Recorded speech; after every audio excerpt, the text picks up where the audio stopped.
ሰላም ሰላም ሰላም፣ እንዴት ናችሁ? አማን ነው። ክብሩ ይስፋ የእናትና የልጁ። አንድ አረብ ሀገር የምትኖር እህታችን ቁርአን ይዛ መዝሙር ስትዘምር አይተው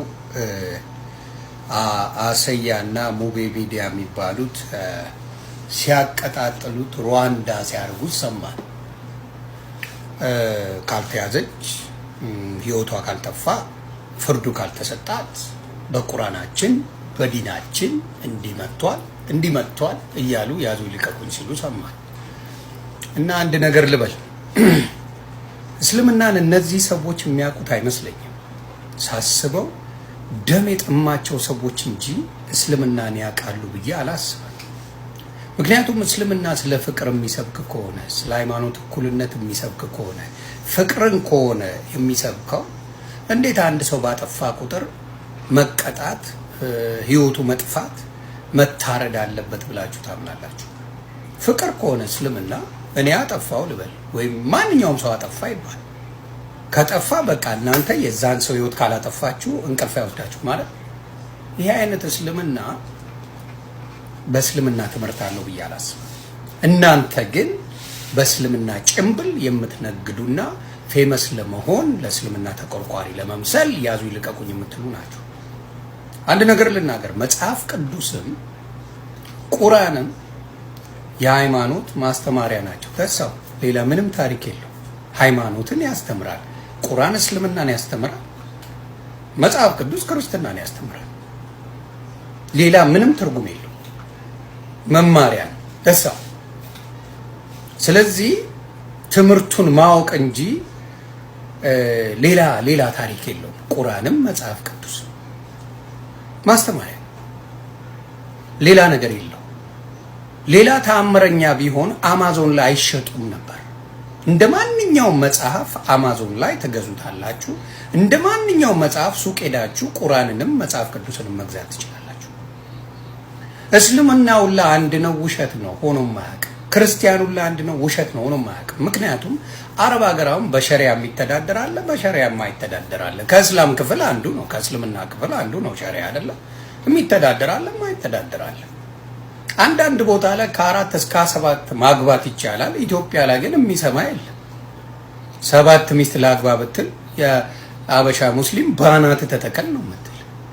በክርስትናውም እንደዚህ የኦርቶዶክስ ክርስትናውን ኢትዮጵያ ላይ ስትመጣ ጫማ አውልቀ ነው የምትገባው ቤተክርስቲያን መቅደስ ውስጥ።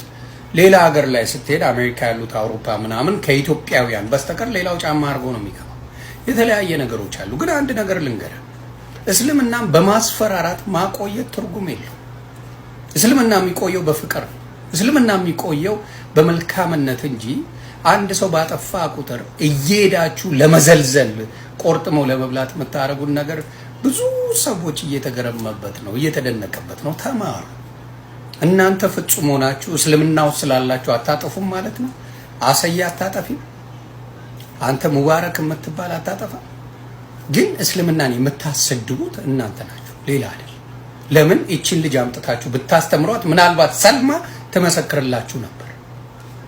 አሁን ያቺ ልጅ አጠፋችሁ፣ ዘመረች፣ ቁርአን ይዛ ዘመረች የተባለችው ልጅ እስልምና ገዳይ እንደሆነ ነው የምትነግረን። እርግጠኛው ነው የምነግረን።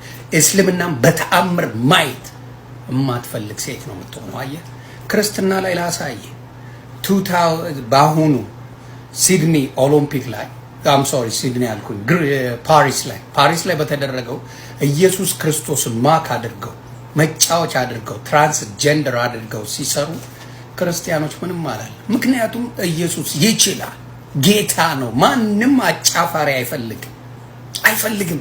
ክርስቶስን ስትሰድበው ብትውል እሱ መልስ ይሰጣል ባይ ነው። ነብዩ መሐመድን አንድ የተነፈሰ ሰው በህይወት አይገኝ። አያችሁ፣ እናንተ የምታረጉት ማስፈራራት፣ ማረድ፣ መጨፍጨፍ ያረካቸዋል። ለዲናችን እንሞታለን እያላችሁ አላላችሁም። ማንም አላለ። ራሱ የሚመልስ የሚመክት ጌታ እያለ እናንተ የምታረጉት ግን እኛ እናስጣለን። አረብ ሀገር ነው የሚኖሩት። እንደ አረብ ባለጌ መረን አለ እንዴ ዓለም ላይ? እንደ አረብ ባለጌ ያለ ስንት እህቶቻችንን የደፈሩት አረቦች አይደሉ እንዴ? ክርስቲያን እህቶቻችንን መስቀል አድርገው እነሱ ቤት ሲሰሩ ደፍረው ዲቃላ የሚያደርጉ ከፎቅ ላይ የሚጥሉት ምን የሚሉት አረመኔ አረቦች አይደሉ እንዴ? ስለ የትኛው አረብ ነው የምትነግሩ? እንዲያውም አረብ ሀገር ምናምን ለሌሎቹ ምናምን ትላላችሁ። አብዛኛው አረብ ሀገር አበሻን የሚበድል እንዳለ ሌላውን ህዝብ የሚበድል ነው የምናውቀው አይደል? ትምህርት ቤት አረብ ሀገር መሄድ አትችልም። አረብ ዜግነት አይሰጥም ለማንኛውም። አንተ ጀርመን ሀገር ምናልባት ዜግነት ተሰጥቷል። አንቺ የምትኖሪበት ሀገር ዜግነት ተሰጥቶሻል። እስላም ሆነሽ ምንም ሆነሽ፣ ግን ክርስትና እንደዛ ነው። እንደዚህ አይነት ችግር የለበትም። የትኛውም አውሮፓ ብትሄዱ፣ አሜሪካ ብትመጡ፣ ካናዳ ለማንኛውም ዜጋ ጨዋ እስከሆንክ ድረስ ዜግነት ይሰጣል።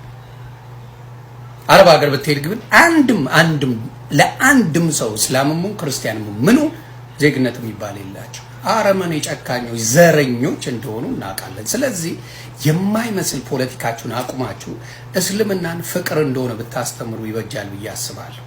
እስልምናን የተናገረ በሙሉ የምታሳዱ ከሆነ እስልምና ምድር ላይ ነው ፍርድ የሚሰጠው ማለት ነው፣ ፈጣሪ የለም ማለት ነው እያላችሁ ነው ያለው። ለምንድን ነው አላህ መልሱን የማይሰጣት? ለምንድን ነው እናንተ መልስ ከሰጣችሁ የአላህን ስራ አልወሰዳችሁ ማለት ነው? የአላህን ስራ ወሰዳችሁት። እናንተ መልስ የምትሰጡ ከሆነ አንድ ሰው ስላጠፋ እኛው እንቀጣዋለን ካልካ አላህ ምን ሰርቶ ይብላ? ምን ይስራ አላህ? ስለዚህ አስተውሉ። እኔ አሁን ለምሳሌ ምድር ላይ ስለ ክርስቶስ መጽሐፍ ቅዱስን ስታቃጥለው ባይ ክርስቶስ መልሱን ይስጥ ነው ማለት። እያንዳንዱ ክርስትና ያንን ነው የሚያስተምረው። ቀኝን ሲመጣ ግራን ስጥ የሚል። ስለዚህ ታቀቡ፣ ለመማር ሞክሩ። እስልምናን አታስጠሉ። እስልምና እንደዛ አይደለም። እነዚህ ሁለት አረመኔ ሰው ጨፍጫፊ አሳራጅ ግን እርግጠኛ ሆኜ እነግርሃለሁ፣ እስልምናን በተናገርኩ ቁጥር ሰው ሁላ ታርዶ ቢሞት ደስታቸው። ፈጣሪ ልቦና ይስጣችሁ ነው የምለው። ልጅቷ ተሳስታለች። መሳሳት የሰው ልጅ ሆኖ የማይሳሳት የለም። እነሱ ግን በእስልምና ጻድቅ ሆነው ነው የሚጫወቱት። ወረኛ ዱቄታሞች ናቸው፣ አሳራጆች፣ እከኮች ናቸው። ስለዚህ እስልምናን አታሰድቡ ለማለት ያክል ነው። እስልምና በእናንተ ሂሳብ ፍቅር አይደለም። በእናንተ ከሆነ እስልምና ሰው እየሸሸ እንጂ ወደ እስልምና የሚመጣ ወፍ አታገኙም። ቃል ለምድር ለሰማይ። ፍቅርን አስተምሩበት። ሰው ይሳሳታል፣ አስተምሩ እንጂ ህይወት ለማጥፋት ስትሯሯጡ ትያዝልን ስትሉ ምናምን ተሞክራላችሁ። እስልምናን መጠየቅ አይቻልም፣ ምንም ማድረግ አይቻልም። ስለዚህ የማስፈራሪያ ሃይማኖት እንዳረጋችሁ በእናንተ ማየት ይችላል። እኔን ራሱ 1 ሚሊዮን ፎሎወር ያስጠፋችሁት በዚህ ነው። ጥያቄ መጠየቅ አይቻልም። እስልምና ልቦና ይስጣችሁ ነው የምለው። እህታችን ግን እግዚአብሔር እንኳን አተረፈሽ። ሊያርዱሽ ነበረ፣ ሊያስጨፈጭፉሽ፣ ሊያሳርዱሽ ነበረ። እግዚአብሔር አምላክ አተርፎሻል። በዚህ አጋጣሚ ሙሌ ወንድሜ እህታችንን ስላስተረፍክ ነፍሷን እጅግ አድርጌ አመሰግናለሁ። ሙለር ከቤራ እግዚአብሔር ይጠብቅ።